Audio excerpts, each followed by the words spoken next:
Sweet family, তোমরা সবাই কেমন আছো? আশা করছি সবাই খুব ভালো আছো, আর আমরাও কিন্তু অনেকটা ভালো আছি।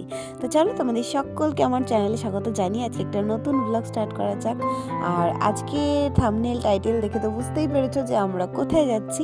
তো হ্যাঁ, আমরা আজকে একটু ঘুরতে যাচ্ছি, আর কোথায় যাচ্ছি সেটা তো তোমরা বুঝে গেছো, তাও বলছি একটু পরে ভিডিওটা দেখতে থাকো। আপাতত আমরা সবাই এখন রেডি হচ্ছি, এখন বেজে গেছে দুপুর 1:30।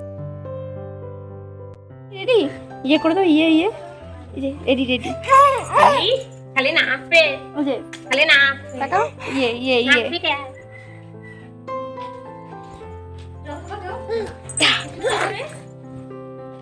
করো করো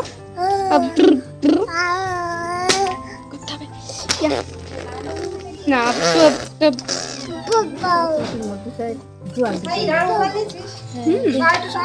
আমাদের ট্রেন আছে 2:30-এর সময়, আর যেহেতু সবাই মিলে যাচ্ছি তাই সবার তো রেডি হতে একটু বেশি সময় লাগে, তাই একটু আগেই রেডি হতে বসেছিলাম। তো মাম্মামকে তো আগে রেডি করিয়ে দিয়েছিলাম, তারপর আমরাও সবাই এখন রেডি হয়ে গেছি। ব্যাগপত্র তো কালকেই খানিকটা গুছিয়ে রেখেছিলাম, বাকিটা আজকে গুছিয়েছি। আর এখন দেখো সবাই মিলে কিন্তু বাড়ি থেকে বেরিয়েও পড়লাম। আর বাড়ি থেকে স্টেশনে আমরা হেঁটে হেঁটেই যাব। বাড়ি থেকে স্টেশনটা জাস্ট কয়েক মিনিটই লাগে হেঁটে হেঁটে, তো ওই কারণে ভাবলাম হাঁটতে হাঁটতে যাই, সবাই মিলে বেশ ভালোই লাগবে। আর যেহেতু বিকেলও হয়ে গেছে, খুব একটা সমস্যা হবে না। আর মাম্মাম তো ঘুরতে যেতে এতই পছন্দ করে যে ঘুরতে যাওয়ার নাম শুনলেই ও আনন্দে লাফাতে থাকে। আমরা একটু ব্লগ করছি, এটা ব্লগ করতে লজ্জা লাগে না? করো করো, ডাক দাও মামামকে, ডাক দাও মামামকে, ডাক দাও বলো মা। বাবা কত ছাগল ছিল, কি কত ছাগল ছিল।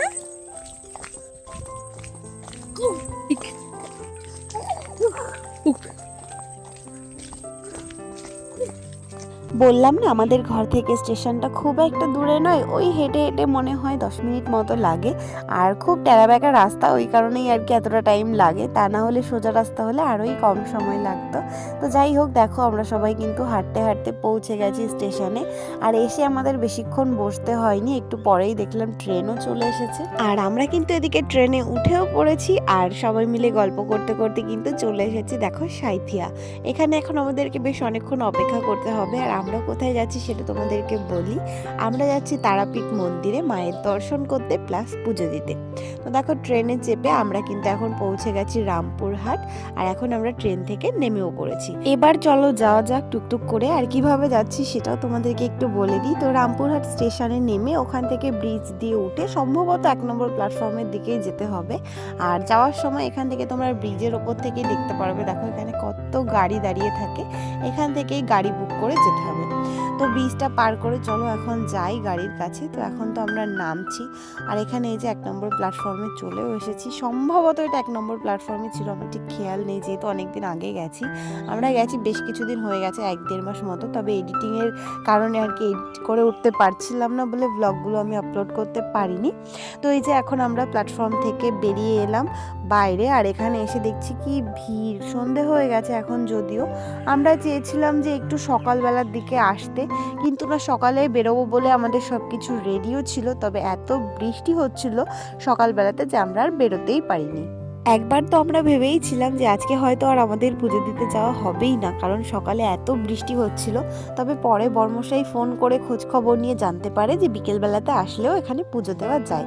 আর বিকেলে বৃষ্টিটাও কমে গেছিলো, তাই জন্য আমরা সবাই মিলে বিকেলবেলাতেই বেরিয়েছি। তো এই যে দেখো এখানে গাড়ির কাজটাতে আমরা চলে এসেছি, আর এখানে এসে তোমাদেরকে গাড়ি বুক করে নিতে হবে। তবে হ্যাঁ, এখানে খুব বেশি টাকা চাই, কিন্তু একটুখানি বার্গেনিং করে নিতে হবে গাড়ির ব্যাপারটাতে। তো আমরাও কথাবার্তা বলে একটা গাড়ি ফাইনাল করে এখন দেখো চলে এসেছি। স্টেশন থেকে ওই 20 মিনিট মতো সম্ভবত লেগেছে আসতে।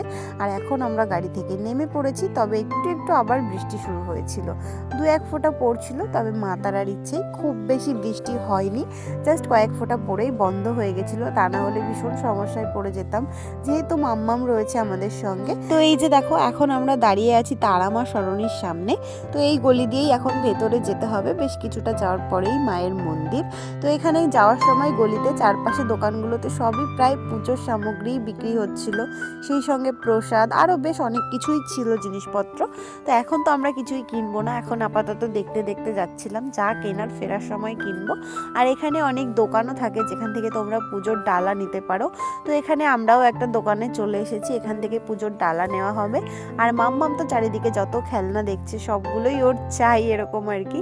তো এখানে ঠাকুরের জন্য মালাও পাওয়া যাচ্ছিল, তো আমরা একটা মালা নেব, তার সাথে ডালা নেব, সবকিছু গুছিয়ে নিয়ে তারপর যাব মন্দিরে। জানো তো আজকে না মনটা আমাদের ভীষণই ভালো লাগছিল, তার কারণ 2021 সালে যখন আমি বড়মশাইয়ের কাছে আসি তখন থেকেই আমরা প্ল্যানিং করছিলাম যে এখানে আসব, কিন্তু এই এতগুলো বছরেও ঠিক সেইভাবে আসার সময় হয়ে ওঠেনি। যতবারই প্ল্যান করেছি ততবারই কোনো না কোনো বাধার সম্মুখীন হতে হয়েছিল আমাদেরকে। আর শুনেছি যে মা না চাইলে নাকি মায়ের দর্শন পাওয়া যায় না, তো সেই কথাটা সত্যি আমাদের সঙ্গে পুরোপুরিভাবে মিলে গেছে। আমরা অনেকবার চেয়েও কিছুতেই আসতে পারিনি, তবে আজকে হয়তো মায়ের ইচ্ছে হয়েছে যে আমরা মায়ের দর্শন পাবো, সেই কারণেই আজকে মায়ের ইচ্ছেতেই আমরা এখানে এসে পৌঁছেছি। তো যাই হোক, এখান থেকে আমাদের ডালা নেব, তার আগে আমরা আমাদের ব্যাগপত্র জুতো এগুলোই দোকানের ভেতরেই রেখে গেলাম, কারণ আমাদের ব্যাগটা যেহেতু অনেক বড়, ব্যাগটা নিয়ে মন্দিরে যাওয়া সম্ভব নয়। তো সব কিছু রেখে এখান থেকে দেখো আমরা ডালাও নিয়ে নিয়েছি, আর এখন যাচ্ছি মন্দিরে। তো যেখান থেকে আমরা ডালা প্রসাদ ফুল সব কিছু নিলাম সেখান থেকেই আমাদেরকে একজন পূজারীর নাম্বার দিয়ে দেওয়া হয়েছে। এখানকার সিস্টেম হয়তো এরকমই, মানে যেখান থেকে তুমি প্রসাদ নেবে ডালা নেবে সেখান থেকেই তোমাকে একজন পূজারী দিয়ে দেওয়া হবে যিনি তোমার পুজো করে দেবে। তো এই যে আমাদের রেনাকে দেওয়া হয়েছে, আর উনি এখন আমাদের সঙ্গে একটু কথা বলছিলেন, সব কিছু বুঝিয়ে দিচ্ছিলেন যে কোথায় গিয়ে কী করতে হবে কি না হবে, তারপরে লাস্টে উনি আমাদের পুজোটা করিয়ে দেবেন। তো এখন আমরা যাব লাইন দিতে, কারণ এখানে লাইন ছাড়া তো হবে না, আমাদের আগেও অনেক লোক রয়েছে। আর তোমাদেরকে তো প্রথমেই বললাম যে আমরা ভেবেছিলাম সকালবেলাতে পুজো দিতে আসবো, কিন্তু এখন রাত্রিবেলাতে আসতে হলো। আর এই যে দেখো মন্দিরে এসে মন্দিরের এই ভিউটা দেখে কি যে ভালো লাগছে। দিনের বেলা আসলে অন্যরকম দেখতে পারতাম, আর রাত্রিবেলা এসে কিন্তু অন্যরকম দেখতে পাচ্ছি। বলে না ঠাকুর যা করে মঙ্গলের জন্য করে, কথাটা কিন্তু একদমই সত্যি। তার কারণ আমরা যদি সকালবেলাতে আসতে পারতাম পুজো দিতে তাহলে কিন্তু আমাদের ভীষণই কষ্ট হয়ে যেত, যেহেতু মাম্মাম রয়েছে আমাদের সঙ্গে। কারণ এই যে এই জায়গাগুলো দেখছো এই গ্রিল দিয়ে আটকানো, এখান দিয়ে নাকি দিনের বেলায় সব লাইন হয়, মানে 3000 4000 এরকমও লাইন হয়ে যায়। তো অত লোকের পেছনে, আর আমরা যখন গেছিলাম এখনও 1-1.5 মাস আগে, তখন তো বেশ ভালোই গরম ছিল, ওই গরমের মধ্যে মাম্মামকে নিয়ে দুপুরবেলায় লাইন দেওয়া মানে ভীষণই কষ্ট হয়ে যেত, মানে সেটা সম্ভবই ছিল না বলতে গেলে। ওই জন্যই হয়তো মাতারা আমাদেরকে রাত্রিবেলাতেই এনেছে যাতে আমাদের কোনো কষ্ট না হয়, বিশেষ করে মাম্মামের কোনো কষ্ট না হয়। তো দেখো এই যে আমরা লাইনে দাঁড়িয়ে রয়েছি, আর এখানে দেখো খুবই কম জায়গা, মানে গ্রিল দিয়ে আটকে আটকে দেওয়া আছে, ওই জায়গার ভেতর দিয়েই তোমাকে যেতে হবে। তো ভীষণই কষ্ট হতো সত্যি মাম্মামকে নিয়ে। আর এখন খুব একটা অসুবিধা হচ্ছে না, কারণ যেহেতু সন্ধে হয়ে গেছে তো ওয়েদারটাও অনেকটা ঠান্ডা হয়ে গেছে, আর ও একটুখানি চারিদিকে দেখছে, সব চুপচাপই আছে, খুব একটা ভিড়ভাট্টাও নেই। আর আমরা এসেছি, আমাদের সামনে জাস্ট কয়েকজন লোক রয়েছে, তারপরেই আমরা। তো এখানে দেখো ম্যাডাম তো ঘুমিয়েই পড়েছে তুতুন খেতে খেতে, আর আমিও না এখানে বসে পড়েছি, কারণ ওকে নিয়ে আর পারছিলাম না। তো এই যে অনেকক্ষণ থেকে বসে আছে এখানে, তো এই যে সবাই তো আমরা লাইনে রয়েছি, একটু পরে পুজো দিতে যাবো, আর লাইন এখনো খোলেনি। আর এইটা করে মাম্মাম ঘুমিয়ে পড়েছে, দুতুন খাচ্ছিল, খিদে পেয়ে গেছে। আর এখানে তাও তো ভালো যে ভাগ্যিস আমরা রাত্রিবেলাতে এসেছি, সকালবেলাতে এলে তো জীবন পুরো খারাপ হয়ে যেত। আর আমরা ভালো সময় এসেছি, আমরা আসার পরে পেছনে এত বড় লম্বা লাইন হয়ে গেছে, তোমাদেরকে দেখাচ্ছি একটু কত বড় লাইন হয়েছে। আর তোমরা না যাদের বাচ্চা কাচ্চা থাকবে তারা চেষ্টা করবে একটু রাতের দিকে আসার, সত্যিই অনেক ভালো, মানে কষ্টই হচ্ছে না বলতে গেলে। দিনের বেলাতে যদি এখানে আসতাম, তো ওপরে টিন দেওয়া আছে, দেখো এই যে ওপরে টিনগুলো গরম হয়ে যেত, সাইড থেকে রোদ আসতো, ভীষণ কষ্ট হতো। এখন একদমই কষ্ট হচ্ছে না, রিল্যাক্সে আমরা এই যে বসে রয়েছি, দাঁড়িয়ে আছি, আমি এখানে সিঁড়িতে বসে আছি। সত্যি ভীষণ ভালো হয়েছে যে আমরা রাতে এসেছি। বললাম না আমরা যেখানে দাঁড়িয়ে আছি তার সামনে জাস্ট কয়েকজন লোক আছে, তবে আমাদের পেছনটা দেখো এতটা ভিড় হয়ে গেছে। এসে বসেছি কিছুক্ষণ হলো, তার মধ্যেই এত ভিড়, মানে এখানে লাইন চলতেই থাকে। দিনের বেলাতে তো শুনেছি বিভিন্ন ধরনের লাইন হয়, মানে ভিআইপি লাইন হয়, নর্মাল লাইন হয়, তবে রাত্রিবেলাতে ওরকম কোনো ব্যাপার ছিল না, একটাই লাইন ছিল, লাইন দাঁড়াও পুজো দাও। তো এখানে আমরা খানিকক্ষণ দাঁড়ানোর পর এখন গেটটা খুলেছে, আসলে এতক্ষণ গেটটা বন্ধ ছিল বলে সেই কারণেই আমাদেরকে একটু বেশিক্ষণ অপেক্ষা অপেক্ষা করতে হলো। তো গেট খুলেছে, এবারে পুজো দেবো। তো আস্তে আস্তে এগোচ্ছি মায়ের মন্দিরের দিকে, আর এগোতে এগোতে দেখো কত কিছু দেখতে পাচ্ছি। এখানে হয়তো হোমযজ্ঞ হচ্ছিল। তো প্রচুর লোক, প্রচুর, ভেতরেও প্রচুর লোক, বাইরেও প্রচুর লোক। রাত্রিবেলাতে এসেও যে এত লোক দেখতে পারবো ভাবতে পারিনি, সত্যি কথা। নিচে পাবে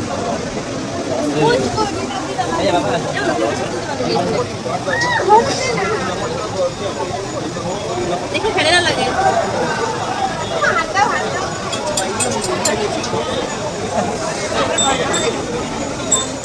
তো চলো, ফাইনালি আমরা মায়ের দর্শন পেয়েছি, মায়ের পুজো দিয়েছি, এমনকি মাম্মামকে তো মায়ের বুকেও ছুঁয়ে দিয়েছে। ইচ্ছে করছিল খুব সেই মুহূর্তটার ভিডিও করা, কিন্তু ওখানে এতটাই ভিড় ছিল যে মানে কি করব, ওখানে ভিডিও করতেই পারিনি। একেই খুব অল্প জায়গা, প্রচুর ভিড়, ওই কারণে তাড়াহুড়ো করে আমাদেরকে বেরিয়ে আসতে হয়েছে। তবে মাম্মামকে যখন মায়ের বুকে ছুঁয়ে নিয়ে আসলো না, মানে আমাদেরই এত ভালো লাগছিল, গায়ে কাটা দিচ্ছিল, এরকম একটা ব্যাপার।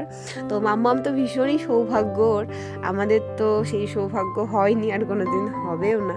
তো যাই হোক, পুজো দেওয়া হলো। তবে ভীষণ ইচ্ছে করেছিল তোমাদেরকেও একটু মায়ের দর্শন করানো, যেহেতু ভেতরে ভিডিও করতে পারিনি, তাই বাইরে এসে দেখলাম এখানেও অনেকে দাঁড়িয়ে পুজো দিচ্ছিল, এখান থেকে মায়ের দর্শন করছিল। তো এখানে যদি একটু ভিডিও করতে পারি, কিন্তু প্রচুর চেষ্টা করেও পারলাম না, কারণ এখানে প্রচুর ভিড়, ভেতরটাতেও প্রচুর ভিড়, মায়ের মুখটা দেখাই যাচ্ছে না। তো ইচ্ছে আছে পরে আবার কখনো আসার। আমরা যেখানে থাকি সেখান থেকে তো তারাপীঠ মন্দির খুব একটা দূরে নয়, আর ওই কারণেই ইচ্ছে আছে মাম্মা একটু বড় হলে তখন আরেকবার এসে মায়ের দর্শন করার। আর তখন নিশ্চয়ই তোমাদেরকে দেখাবো, আজকে যেটা দেখাতে পারলাম না। আর তখন ইচ্ছে আছে দিনের বেলাতে আসার, কারণ রাত্রিবেলাতে কেমন হয় মন্দিরটা, কেমন হয় সব কিছু, সেটা তো আমরা দেখলামই, কিন্তু দিনের বেলা একবার এসে তাহলে দিনের বেলার ব্যবস্থাপনাটাও দেখতে পারবো। তো আমাদের পুজো দেওয়া তো হয়েছে, এখন আমরা মন্দির থেকে বেরোবো। তবে তার আগে আমাদের যে ধূপগুলো রয়েছে সেগুলোকে একটুখানি জ্বালতে হবে। আমাদের বলে দিল একটা জায়গায় কোথায় ধূপ জ্বালতে হবে, কিন্তু জায়গাটা আমরা খুঁজে পাচ্ছিলাম না। তো একটু খুঁজে বেড়াচ্ছি আর কি কোথায়, তারপরে পেয়েছিলাম। আর ধূপ জ্বালানোর পর তারপরে যাবো আমরা যে দোকান থেকে ডালাগুলো কিনেছি, সেই দোকানে গিয়ে আবার এগুলো ফেরত দিতে হয়। তো ওই দোকানে গিয়ে এটা ফেরত দেবো। মানে আমরা যে জিনিসগুলো কিনেছিলাম সেগুলো মাকে দেওয়া হয়ে গেছে, তারপর ওখান থেকে কিছু ফুল টুল দিয়ে দেয় আবার অন্য, তো সেগুলো আবার ওই দোকানে গিয়ে ফেরত দিতে হবে। তো এখন এই যে বড়মশাই যাচ্ছে ধূপগুলো জ্বালার জন্য, তারপরে আমরা মন্দির থেকে বেরোবো। আর আজকে তো আমরা ঘরে ফিরবো না, আজকে আমরা তারাপীঠেই থাকবো, কারণ কালকে আবার আমাদের প্ল্যানিং আছে ঘোরার। তো সেই ব্লগটা তো পরের দিন তোমরা অবশ্যই দেখতে পারবে।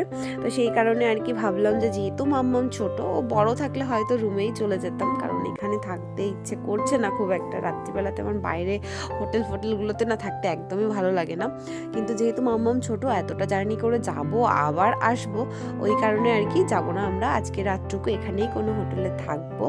আর এখন সেই জন্য আমাদের বেরিয়ে হোটেলও খুঁজতে হবে, না হলে ইচ্ছে ছিল আরও খানিকক্ষণ মন্দিরে থাকার, কিন্তু যেহেতু অনেকটা রাত হয়ে গেছে, এরপরে গিয়ে যদি আমরা আর হোটেল না পাই, তখন এতগুলো মানুষ তো রাস্তায় থাকা সম্ভব নয়, ভীষণই মুশকিলের ব্যাপার। সেই কারণে এখন আমাদের মন্দির থেকে বেরোতে হবে। তো বেরিয়ে চলে এসেছি, এসে ডালাগুলো দোকানে দিয়েও দিয়েছি, আর তারপর আমরা এসেছি কিছু কেনাকাটা করতে। মানে এখানে এসেছি আর কিছু নিয়ে যাব না সেটা তো হতেই পারে না। তো প্রথমেই মায়ের ফটো নিয়ে নিলাম সবাই মিলে, বাড়ির জন্য, আমার জন্য, পিসির জন্য। আর এরপরেও আরও অনেক কিছু টুকটাক কেনাকাটা করেছি। তো কী কী করেছি সেগুলো তোমাদেরকে অবশ্যই পরের কোনো ব্লগে দেখিয়ে দেব। আর আমি না যে কোনো জায়গাতেই ঘুরতে গেলে সেখান থেকে কিছু না কিছু কিনে আনার চেষ্টা করি, কারণ আমার ভীষণ ভালো লাগে যে কোনো একটা জিনিস রাখতে, যেটা দেখলে আমার মনে পড়বে যে অমুক জায়গায় গিয়েছিলাম, এটা এনেছিলাম। তো সেই কারণেই এখান থেকে অনেক কিছু কিনছিলাম আর কি টুকটাক করে। আবার খুব বেশি জিনিসও কিনতে পারিনি, কারণ এইসব জায়গায় না প্রচুর জিনিসপত্রের দাম। তো এখানেও সেরকমই, সব জিনিসপত্রের আকাশ ছোঁয়া দাম, ওই কারণে আমরা আর বেশি কিছু কিনিনি, শুধুমাত্র ওই স্মৃতি হিসেবে কিছু কিছু জিনিস আমরা নিয়েছি এখান থেকে। কারণ যে জিনিসগুলো আমি বাড়ির কাছে কম দামে পেয়ে যাব, সেটা কেন শুধু শুধু খামোখা এখান থেকে বেশি দাম দিয়ে কিনতে যাব, কারণ একেই বেশি দাম দিয়ে কিনতে হবে, সেটাকে আবার আমাকে বয়ে বাড়ি পর্যন্ত নিয়ে যেতে হবে।